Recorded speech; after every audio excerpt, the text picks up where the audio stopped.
नमस्कार, मैं हूं सागर चांदना और स्वागत है आपका हमारे विशेष कार्यक्रम समस्या आपकी और समाधान भवानी महाराज जी के। दर्शकों, इसी कड़ी में हमारे साथ स्टूडियो में मौजूद है भवानी जी महाराज। महाराज जी, आपका स्टूडियो में बहुत बहुत स्वागत है। दर्शकों, राशियों के अनुसार तो रत्न सभी धारण करते हैं, पर आज हम बात करें लग्न की, तो कैसे धारण करें रत्न लग्न के अनुसार, इस पर चर्चा करने के लिए हमारे साथ भवानी जी महाराज मौजूद है। महाराज जी बताइए कैसे धारण करें। दर्शकों, आज हम बात करेंगे मिथुन लगन के जातकों के बारे में।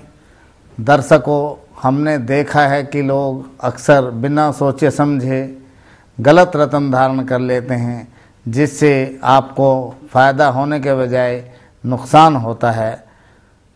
कोई कहता है यह ग्रह उच्च का है, कोई कहता है यह ग्रह नीच का है।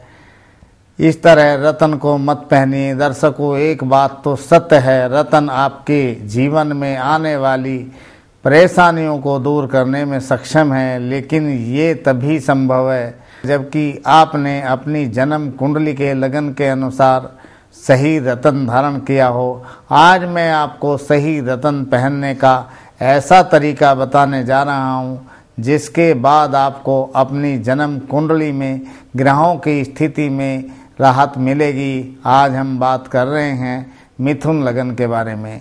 यहाँ ये बात गौर करने वाली है कि हम यहाँ ग्रहों की बात नहीं करेंगे।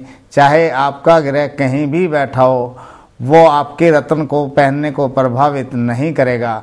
दर्शकों, मिथुन लगन की कुंडली के 3 रत्न सबसे फायदेमंद होते हैं। पहला रत्न है पन्ना, दूसरा रत्न है पुखराज, तीसरा रत्न है मूंगा। मिथुन लगन की कुंडली के लिए बुध पहले एवं चौथा भाव घर, भूमि, वाहन, ग्रह, संपत्ति एवं माता का होता है। पन्ना धारण करने से इनका नकारात्मक प्रभाव दूर हो जाता है। दूसरे रत्न मिथुन लगन के लिए फायदेमंद हैं, वह रत्न है पुखराज। पुखराज बृहस्पति का रत्न होता है। मिथुन लगन की कुंडली के लिए बृहस्पति 7वें एवं 10वें स्थान का स्वामी होता है। 7वां स्थान पति पत्नी व्यवसाय का होता है तथा 10वां स्थान कर्म, नौकरी, पिता, अधिकार एवं मान प्रतिष्ठा का होता है। पुखराज धारण करने से इन स्थानों को बल मिलता है तथा इनके नकारात्मक प्रभाव कम होने लगते हैं। मिथुन लगन की कुंडली के लिए जो तीसरा रत्न है वह है मूंगा। मिथुन लगन के लिए मंगल 6ठे एवं 11वें स्थान का स्वामी होता है। 6ठा स्थान हमारा रोग, ऋण एवं शत्रु का स्थान होता है। 11वां स्थान लाभ का होता है। मूंगा धारण करने से इन स्थानों के नकारात्मक प्रभाव कम होने लगते हैं तथा सकारात्मक प्रभाव बढ़ने लगते हैं।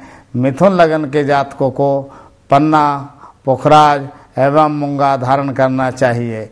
आप इन रत्नों को लॉकेट या अंगूठी में बनवाकर धारण कर सकते हैं। दर्शकों, मैं एक और बात आपको बताना चाहता हूँ। जब भी आप रत्न धारण करें, कम से कम 7 या 8 रत्ती का ही धारण करें।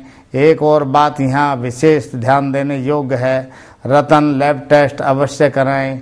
रत्नों को अष्टधातु में लगाकर पूर्ण रूप से अभिमंत्रित व जागृत कराकर शुभ मुहूर्त में ही धारण करें, तभी इन रत्नों का आपको पूर्ण लाभ मिल सकेगा, अच्छा फल मिल सकेगा।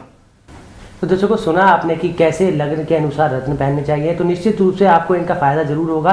पर एक अहम सवाल अब खड़ा होता है बीमारियों से रिलेटेड। जैसे कि देखा जाता है अक्सर लोग बीमार रहते हैं, दवाइयाँ लेते हैं, महंगी से महंगी दवाई लेते हैं, महंगे से महंगा डॉक्टर के पास वो जाते हैं, उपाय कराना चाहते हैं, समस्याएं इनकी ऐसी रहती हैं जिससे नहीं उन्हें बीमारियों से निजात मिल पाता। तो हम महाराज जी से जानना चाहेंगे कि अगर ऐसी समस्याएं हैं बीमारी से रिलेटेड, तो उनसे कैसे बचा जा सकता है। तो दर्शकों, कहते हैं पैसा गया तो फिर आ जाएगा, लेकिन स्वास्थ्य गया तो आने में बहुत वक्त लगाना पड़ता है। बड़े बूढ़े कह गए हैं, पहला सुख निरोगी काया। स्वास्थ्य जीवन को अनमोल खजाना है जिसकी कोई कीमत नहीं। अगर आपका शरीर स्वस्थ है तो आप संसार की सभी भौतिक वस्तुओं को आनंद ले सकते हैं। ये ऊपर वाले की वो कृपा है जो लाखों करोड़ों रुपए खर्च करके भी प्राप्त नहीं की जा सकती।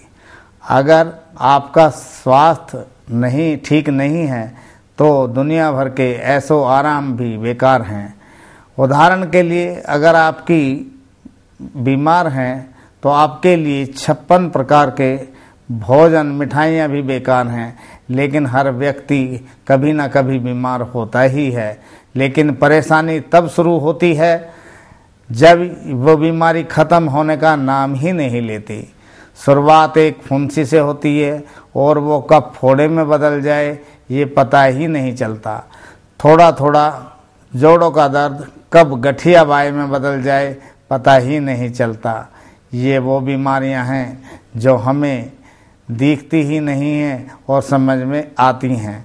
लेकिन कभी कभी ऐसा भी होता है कि आप किसी बीमारी से पीड़ित हैं, बहुत समय से इलाज करा रहे हैं, छोटे से लेकर बड़े तक दुनिया भर के सभी टेस्ट करा चुके हैं, सभी रिपोर्ट नॉर्मल ही आती हैं। कई डॉक्टर बदल चुके हैं, एलोपैथिक, होम्योपैथिक, आयुर्वेदिक, यूनानी व नेचुरोपैथिक सभी तरह के ट्रीटमेंट ले चुके हैं, लेकिन ये बीमारी फिर भी ख़त्म होने का नाम नहीं ले रही हैं। कोई तो ऐसी चीज़ है जो मेडिकल साइंस के पकड़ में नहीं आ रही है। आप अपना लाखों रुपया, समय और शरीर बर्बाद कर चुके हैं। आप इस तरह के थक चुके हैं, निराश हो चुके हैं, तरह तरह के इलाज करा कर अंदर से टूट चुके हैं। देखिए, आप ये तो मानेंगे कि ग्रहों का अपना अस्तित्व होता है। ज्योतिष एक ऐसा शास्त्र है जो पहले से ही आने वाली कठिनाइयों व बीमारियों के विषय में सचेत कर सकता है। मेरी तो सबसे पहले आप लोगों से यही राय है कि आप एक निश्चित अंतराल के पश्चात किसी योग्य ज्योतिषी को अपनी कुंडली अवश्य दिखाएं। ज्योतिष गणना करने आगे आने वाली कठिनाइयों व बीमारियों के बारे में सचेत कर सके। लेकिन अगर आपको कोई ऐसी स्वास्थ्य में परेशानी हो जिसका आप बहुत इलाज कराने के बाद भी कारण या निवारण नहीं प्राप्त कर पाए हैं तो तुरंत किसी योग्य ज्योतिषी से संपर्क करें। अब मैं आपको कुछ सामान्य से उपाय बता रहा हूं जिन्हें अपनाकर आप अपने जीवन को स्वास्थ्य पूर्वक व्यतीत कर पाएंगे। सबसे पहले आप 1.25 लाख जाप महामृत्युंजय मंत्र के कराएं। इसके साथ ही दक्षांत समन जरूर कराएं। जहाँ तक रत्नों की बात है, आप किसी बीमारी से पीड़ित हैं तो आप उस बीमारी के प्रतिनिधि ग्रह के रत्नों को जागृत एवं अभिमंत्रित कराकर धारण करना चाहिए। इसके साथ साथ आप एक सिद्ध महामृत्युंजय यंत्र की स्थापना अपने पूजा स्थान में करनी चाहिए। धीरे धीरे आपके स्वास्थ्य में लाभ मिलना शुरू हो जाएगा। अब मैं आपको एक साधारण सा उपाय बता रहा हूँ। आप 11 गोमती चक्र को जल में डालें, तत्पश्चात जल बीमार व्यक्ति को पिलाएं, शीघ्र लाभ होगा। अगर फिर भी बीमार व्यक्ति को आराम नहीं हो रहा है तो 11 गोमती चक्र चांदी में पिरोकर पलंग के सिरहाने बांध दें। बीमार व्यक्ति को धीरे धीरे आराम आना शुरू हो जाएगा। तो दर्शकों, महाराज जी ने अभी आपको बीमारियों के उपाय बताए और निश्चित रूप से अगर आप इन उपायों को अपने जीवन में उतारते हैं तो आपका जीवन सुखमय हो सकता है। दर्शकों, फिलहाल रुक रहे हैं एक छोटे से ब्रेक के लिए, कहीं जाइएगा नहीं, जल्द हाजिर होते हैं।